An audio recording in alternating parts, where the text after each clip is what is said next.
Hello, everybody, and welcome to the Sheffield United way. The Blades made it 6 games unbeaten against Norwich on Tuesday night, but needless to say, 6 unbeaten is fantastic. We're in a great run of form. It's so positive from where we were even just 4 weeks ago before the international break. But I'd be wrong if I didn't say I didn't find it underwhelming on Tuesday night. Really felt as though after the highs of Stoke, that was so dominant. Such a great performance. Really felt as though we were ready to kick on. And I was getting carried away. Not going to pretend otherwise. I really was thinking, hello, where are we going here? And it just felt like such a come down. And I think so much as that is down, it was a bare bones squad, wasn't it? We've had 8 changes, so many injuries, so many illnesses sort of affecting the squad that you have to expect that we're never going to be able to go again. So I don't want to be too harsh on the team, too harsh on the lads today, because there's so many mitigating circumstances. But that doesn't excuse some of the performances that we saw from individuals. But I also think there were some really good standout performances. And with that, let's get into the player ratings. And starting with number 1, Michael Cooper. I have and ahed about what I'm going to do here, but Michael Cooper gets an 8 from me. And I'm going for an 8 because I think this was Michael Cooper's best game of the season so far. I will stand by that and I will defend it. I go through some of the stats. He made 5 saves in the game. That's twice as many as his average for the season so far. It's more than double the average for the season so far, if I didn't say that the first time, because apparently I forgot what words came out of my mouth as they came out of my mouth. He also made that wonder save right in the 90th minute. And you're talking about something here where I thought United should have won this game. I thought we threw it away. We had 2 points there and we threw them away. But we also had no points there, because when their lad's running through on goal, one-on-one with half the pitch to himself, he has to put it in the back of the net. And Michael Cooper makes a fantastic save and he wins as a point. That is a point-winning save right at the death of the game. I thought it was a much improved performance from Cooper. I really like to see it. And hopefully this is the start of many more improved performances from him after quite a poor season to date. 𝗤𝗵𝗲 𝗕, I'm giving a 7. Again, on the day, I thought he was probably our best outfield player. He just plays with so much intent. He wants to drive the club forward. Whenever the ball is at his feet, he's trying to make things happen. I thought his interplay with both Chong and then with Brooks was the only way United ever really looked like creating chances or scoring goals. He just looks so much more exciting. He had their left-hand side repeatedly on toast. He must have done it down that line to create chances 3, 4, 5 times. First minute of the game, he did brilliant interplay with Chong and set up a beautiful chance for Cannon that he just couldn't take. So I really thought this was a continuation of some really good form from 𝗤𝗵𝗲, and so it's a 7 from me. Into the centre-backs, and this one is interesting because I thought one was much better than the other on the night, but I also think that one playing made the other worse, if that almost makes sense. And I'll try and explain what I mean through my thinking. So Tyler Bindon gets a 6 from me. I thought Bindon was untroubled in this game. I thought he had a really bad moment in about the first minute when he got turned way too easy by Josh Sargent. After that, I thought he controlled everything that came down his side. He won some big tackles, made some fantastic passes. I thought he was the more secure, the more dominant. I thought actually he never really looked like making a mistake or letting them in down his side. So it was a really good, positive performance from Bindon that I like to see. However, and this is where it ties in, Bindon has to play on the right. With his right-footed, he played on the right-hand side, and that meant a slight shift to our defensive structure, and it meant that 𝗏𝗏𝗏 Tanganga moved out to left centre-back. 𝗏𝗏𝗏 Tanganga gets a 3 from me, because playing at left centre-back, he clearly can't do it. He does not trust his left foot anywhere near enough to be able to play in that position, and it was a real step back from him. I think this is the worst performance he's put in for United while playing at centre-half. I thought that, generally speaking, I've sung his praises more often than not. Playing at right centre-back next to me, he has been fantastic, no mistakes, never really looking like giving it away. And yet in this game, particularly in the second half, I thought he was just really, really poor.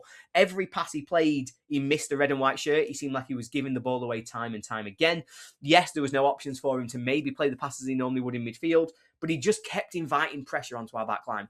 For the goal, a lot of blame will go to Soumaré, and we will come to Soumaré. But he's done so badly on the edge of our box. The ball is there. It's his ball. All he's got to do is clear it. It's quite easy and simple. But instead, he waits. He sort of just takes an extra second that he doesn't need to take. I can only assume that's because he didn't have the confidence to take it on his left foot to make the clearance. That allows Norwich to get back in and create the opportunity, which causes the own goal. I thought it was a really poor second half, in particular from Tanganga. So he gets a 3 from me.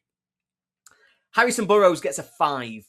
Harrison Burrows just still feels like an absolute shadow of the man that he was last season. You know, we were talking about him potentially being picked off to go to the Premier League, that he was one of the best left-backs in the Championship last year, and he just doesn't look anything like that right now. I think there were glimpses. I think there were moments where his interplay worked. He played one unbelievably good cross, drilled across the front of goal that nobody attacked in the middle. But other than that, just another one of those games where I just felt like I wanted more from him.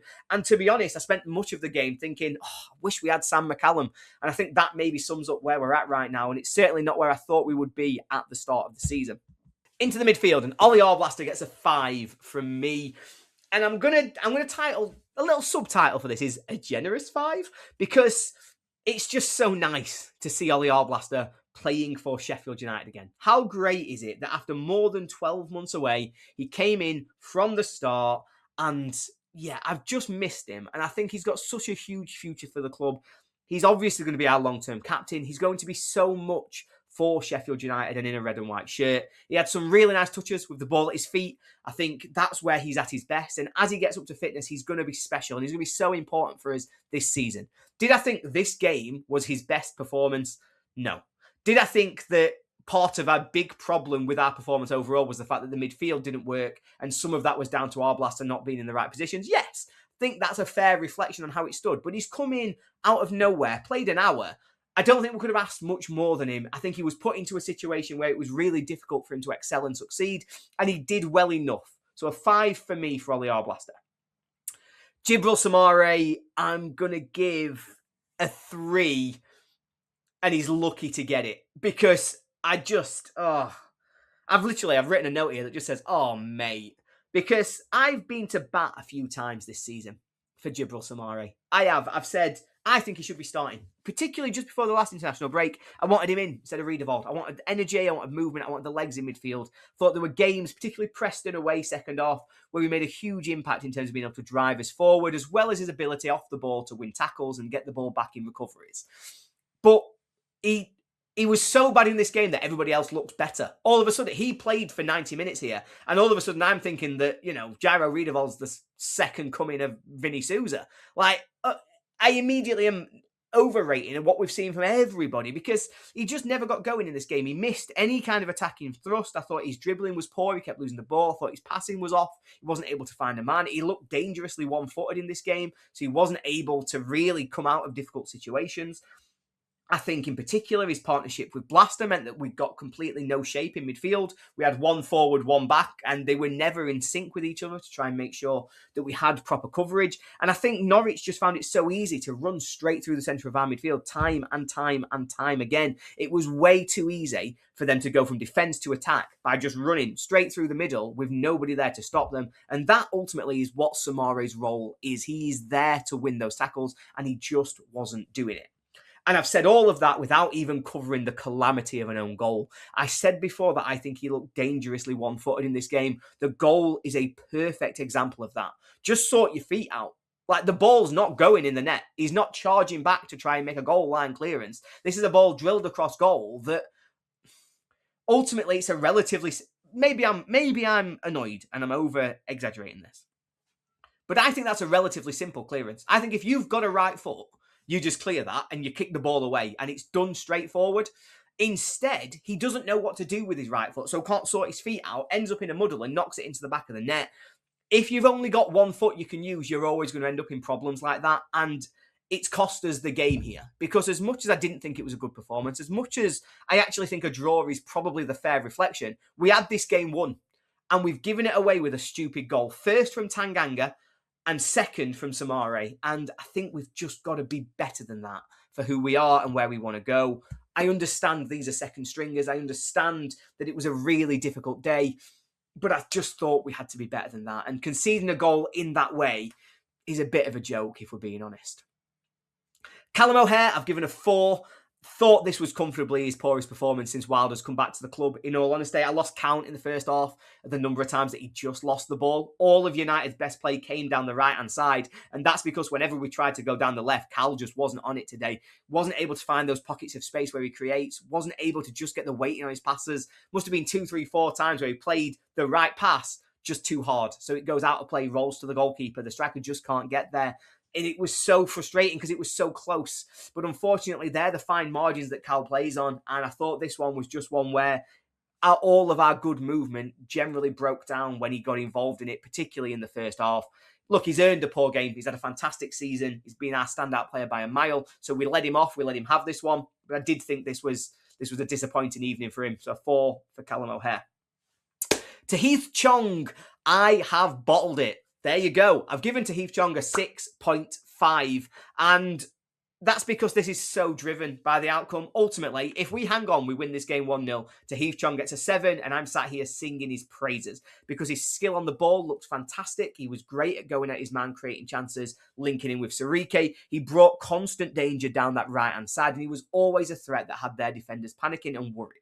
The assist for the goal is outstanding. That is something that we haven't seen at Bramall Lane in quite a while. Having the composure to just stop the ball. How many times do we see 𝗍𝗫 and Brooks where they get into that position and they just smash it across goal and hope that somebody gets there? Or they float a nothing ball to the back post because they don't quite know what they're supposed to do. We usually just win corners in that situation. But Chung puts his foot on the ball and goes, no, you know what? Let's take a second. You're going to slide yourself out of play. I'm going to linger, and Danny Ings is going to make that run, and I can actually find the pass. And I thought it was a real moment of class that our attack missed for much of the game yesterday, and that was brilliant to see. It was really good play. However, we're now talking about a game that we drew, a game that we threw away when maybe we should have got something more. And I think that's where this comes out for Chong, because I thought for much of the game, he was anonymous. I think in the first half, he had a really bright first 10 minutes, then disappeared for 30, then had a bright 5 at the end, and then had a bright 10 at the start of the second half. You know, he's probably played in bits and starts, but when he wasn't involved in the game in an attacking sense, he also wasn't really involved in a defensive sense, and I just felt he was ineffective, particularly for the press. I think he felt as though he was always caught between, do you go to this man or do you watch the marker behind you? He just never seemed to be in the right position for the structure we were playing. Overall, really positive, really happy, a bright return to the squad, really liked his impact going forward, but it's a 6.5 from me, and to be honest, I'll take no further questions. Moving into our attack, and Danny Ings gets a 5.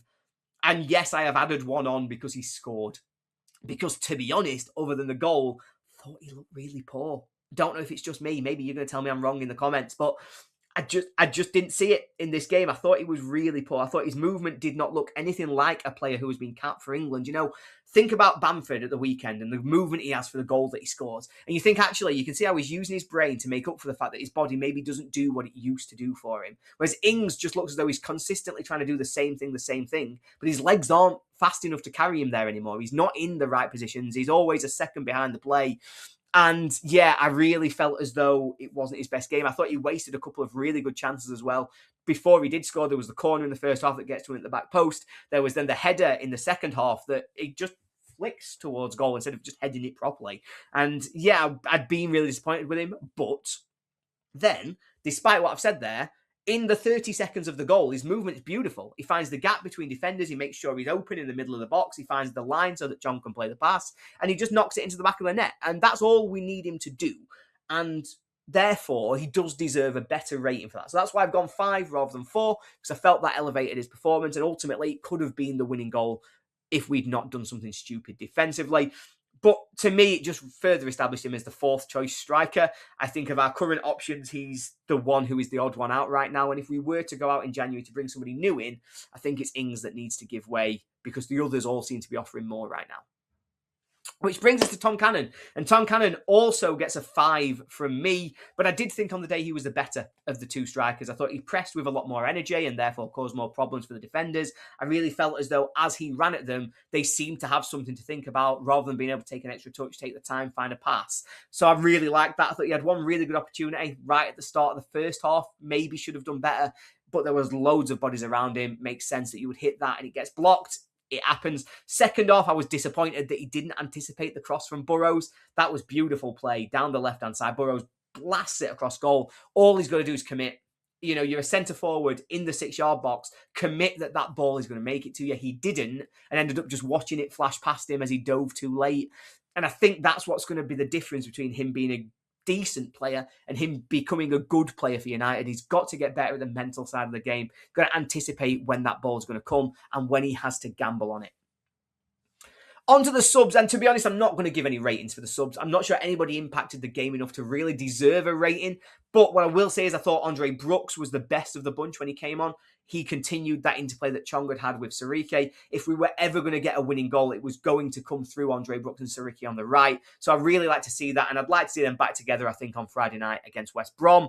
I would say that Matos is interesting, is the way I'm going to phrase that. He runs around and he does win tackles from time to time, but why can't he pass? Can someone please just teach the boy how to play a 5-yard pass? Because that one, when Campbell is through, he's done so well, won the ball high, he's pressing forward, it's 2-on-2.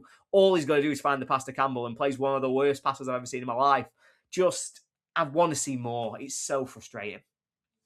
And finally, we come to Wilder, and I think this is impossible to judge if I'm being honest. I've given Wilder a 5 to go with pretty much what I've given the majority of the team, but there were so many enforced changes with injuries, with illness that have affected the squad that, we were forced into making 4 or 5 changes, which is always going to affect the performance. The fact that Wilder almost got this bit part squad of fringe players to win this game, and to the point where I've come away frustrated that I thought we should have won it and that we've given a goal away. It's really impressive that he's nearly got us over the line in that. And that does come down to his management. But I think whether they were enforced or not, the changes clearly made United worse at the moment. I think the subs were broadly ineffective. I don't think anybody, as I say, came on and made a huge difference for us, particularly around that midfield where we'd been struggling all the game. We just never really got a handle on it at all. Could he have had a bit more proactive management of the game to make those changes earlier, to think about maybe trying something a little bit different as we were twisting formation to try and cover for where we got gaps? Possibly.